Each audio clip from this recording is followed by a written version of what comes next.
Guys, let's shift gears and talk wine.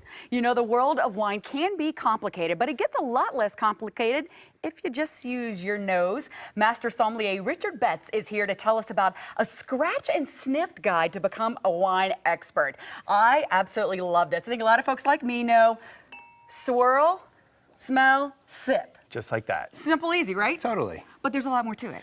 There is. But is there a difference between your when you sniff, your smell, and the taste? Yeah, totally. What we really taste is sweet, sour, salt, bitter, and maybe this savory idea of umami. But everything else that we think we're smelling, we're actually, or probably tasting, we're actually smelling.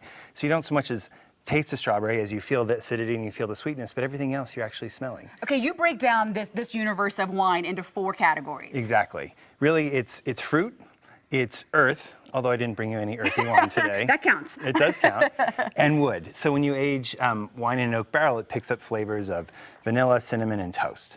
And so, and then there's the other, you know, flowers and things like that. But we can look at these 3 categories. So kind of think maybe those warm scents, that cinnamon, when you're getting into the wood category. Exactly. Okay, let's shift over to the fruit, because I think this one is tricky, especially when you're dealing with the white wines can be a little tough on what's a melon, what's more like a pear. Right. You know, I mean, help me.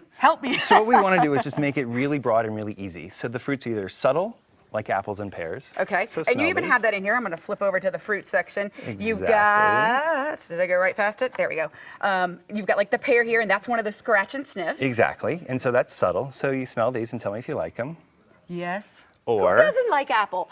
Right? Well, here's the alternative. So you get to choose. What do you want to drink today? Or exotic, like pineapple. Ooh, you know, with the cool weather today, I think I'm going to go for more of a pear apple. Okay, great. Not quite as exotic. All right, and if it's red wine, we want to look at either black fruits, like blackberries. Always love a red wine. Right. Or red fruits, raspberries and strawberries. Red. Okay, so you like the pear and the apple, and you like red fruits. Then the oak question, right? Because I didn't bring anything earthy. But do you like the smell of vanilla? I do. And cinnamon? Cinnamon's going to be my favorite. I can tell you, cinnamon's my favorite and over the the toast is pretty good, too. Breakfast. Right on. I'm still going to go with the cinnamon, though. Okay, great. So all of these things come with the oak barrels. And then, most importantly, I brought along some wines that illustrate this. This is Josh Cellars, created by Joseph Carr in honor of his father. I love these wines. I also think that they really illustrate what we're trying to do here today. Okay, so break it down for me using the wheel, because you do have one of those in the back of the book. Exactly. So do you want to drink red or white? Red. All right, so red's up. And you chose the red fruits, right? Uh-huh. So it's black or red, you go to red. And then the next question is the wood question. Do you love oak or do you hate oak? Well, you loved it. I loved it, yeah. I didn't bring any dill today. If there were dill in the oak, it would be American oak, but we're not doing that, so we're going French oak. And then we didn't do anything earthy. We only brought you fruit-forward wines, so no earth, which then says drink Pinot Noir, as if from ironically, America. I am a huge Pinot fan. Awesome. So here's Josh Cellars Pinot Noir. Oh, Richard, thank you so much for coming to join us this morning. You. And I love it. I do want to say that wheel is in the back of the book. It is. This really cool scratch and sniff guide. I think it's fantastic. Kind of helps break down everything. And it's called the Essential Scratch and Sniff Guide to Becoming a Wine Expert. It is available now in bookstores.